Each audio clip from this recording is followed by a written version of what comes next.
I remember one of the nurses, again, I'm not sure if it's true or not, one of the nurses claimed that attempts were made to contact the families in Poland in the 90s, but apparently that didn't go very well, because obviously, I mean, if you haven't seen your relatives for 50, 60 years, if you haven't seen your husband for 60 years, or your dad for 60 years, and all of a sudden you find actually he's alive and he just lives in a mental health institution in the UK and he's been living there for 60 years. I mean, how is that going to go down with you? In the 90s? I thought that most of them were gone by the 1980s. No.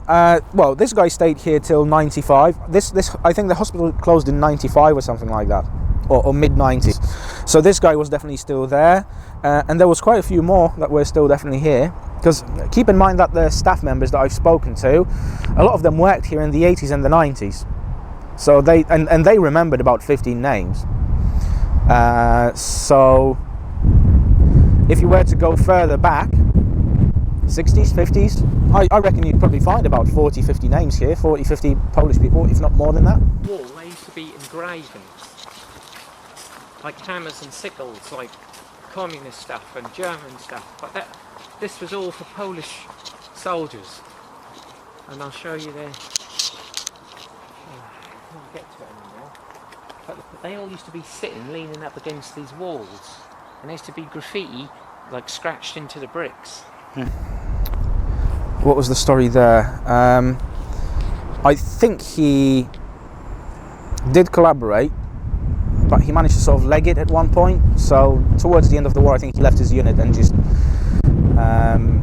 decided to sort of run off to join with the Allies. And apparently he sort of travelled on foot through the Balkans, some of Turkey, sort of around the Middle East, Northern Africa, and so on, and somehow managed to end up here. And you think he's buried here? Difficult to say. I mean, I've got his name. He's definitely not buried here. He might be buried at Asylum Cemetery. As far as I know, out of all the people that I researched, I think one of them managed to sort of build a normal life for himself, or to an extent a normal life, because he ended up sort of coming back to the hospital. So I think he had a wife and he had some children or whatever, and then had a breakdown again and ended up back here. So I think it's fair to say that once you sort of started your journey in the hospital, you probably would end up here and you probably would die here as well. So a lot of these people were just completely institutionalized, spending 40 years here. That's it, go for it. So all here on the left, all on the right is all Polish.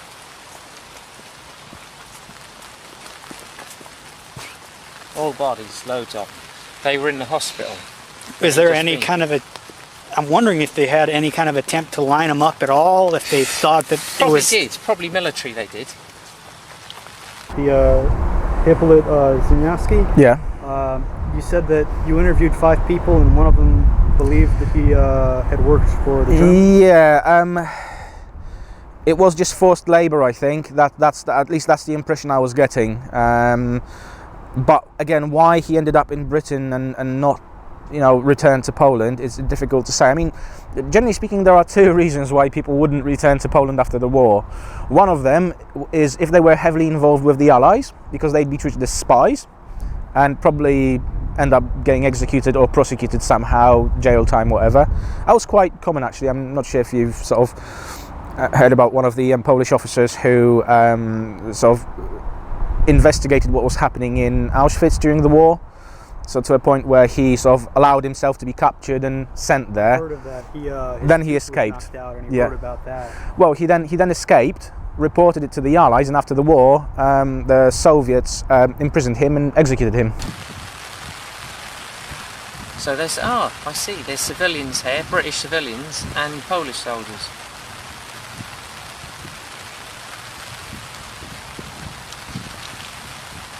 So this stopped after World War II ended?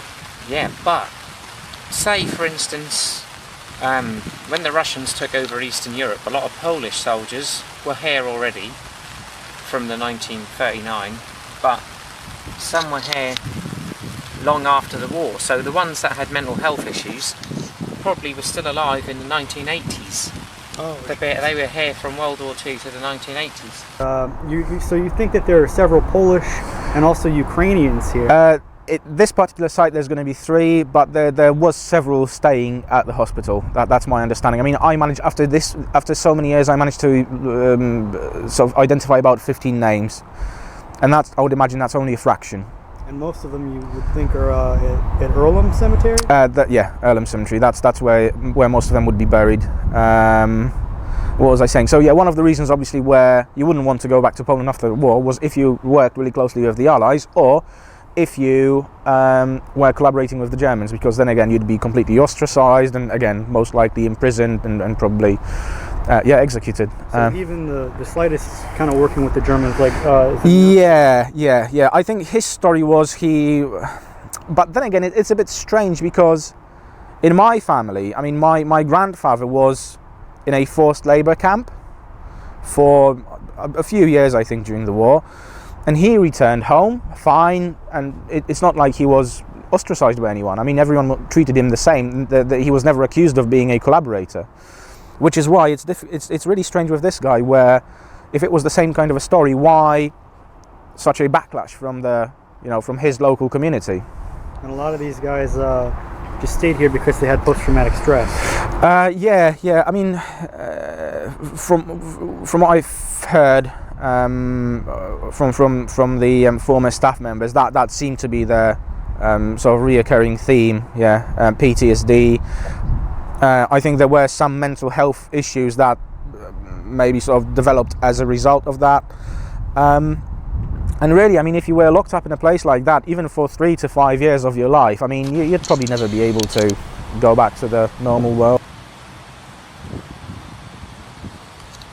If anyone has any information as to who buried, as to where, I think, it looks like Olives, or as to where Olives, what does it say? Olives buried Site. Burial site is other information, please email Valerie. And what's the email? Summerrain57 at hotmail.com. As to where,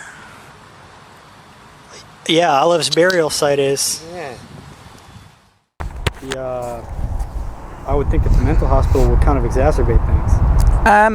Potentially. I mean, there's different sort of.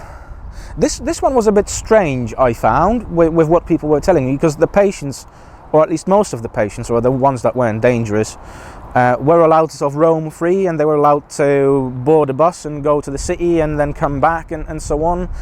This guy, for example, was very fond of sort of hiking, to the point where I think he broke his leg once, got hit by a car on the Yarmouth Road.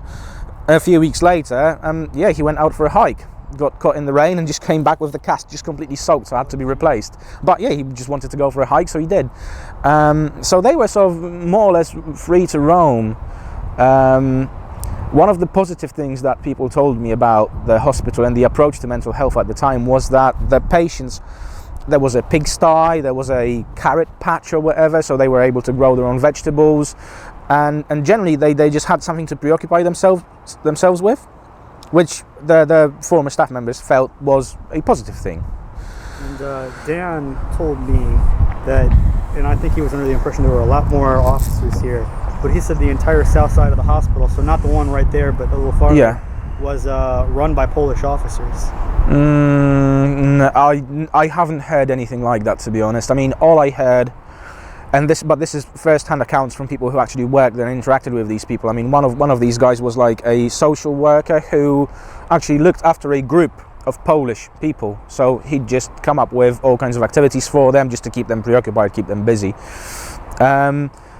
He never reported anything about any officers. As far as I know, none of the staff members were Polish. I think there was one or two Polish nurses, but that's about it. There was a Polish. I think this might be where he got the idea from. There was a Polish psychiatrist here who was in the war. He fought for the Allies. He was an officer, and he was a unit doctor for one of the Polish fighter squadrons that were based around here in this area. as far as I know, he was sort of quite highly decorated because apparently he saved a pilot, or attempted to save a pilot from a burning aircraft. It was, what was the story? I think it was upon takeoff, the pilot got into some trouble and crashed. It wasn't a Spitfire or a Hurricane, it was an American fighter. That was towards the end of the war, but I remember that a lot of the pilots were complaining about them apparently because they were quite tricky to sort of maneuver. But what was it? The name escapes me now. But either way, he attempted to save him. I don't think he succeeded, but he got a Order of the British Empire, I think, or something like that. And after the war, he joined the hospital. He was, I think, one of the main or key or the highest sort of placed psychiatrists. And yeah, just worked here till he retired. I mean, people generally had really fond memories of him, saying that he had a very sort of interesting approach to the patients, where he'd just go and sit with them, you know, he'd have a chat with them, give them a cigarette and so on, and that's how he sort of spoke to them. So it wasn't like he was well above them, he sort of acted as if they were equals. He sounds like a good dude. Yeah.